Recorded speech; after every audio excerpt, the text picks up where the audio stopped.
gulay na may kinilaw. Masarap to mga idol.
Ito na kilawin mga idol, bangsi kung tawagin sa amin, at sa iba tinatawag nila na flying fish.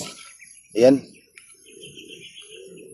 ito na talbos ng gulay, 5 fingers ang tawag sa amin, o dahon ng kamuti. Sarap to na pagkain mga idol.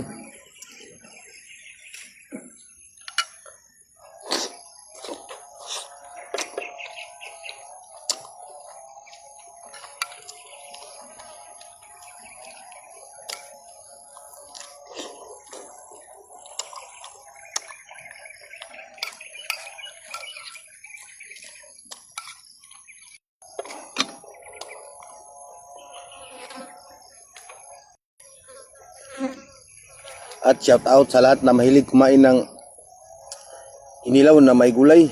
Kain tayo ulit mga idol.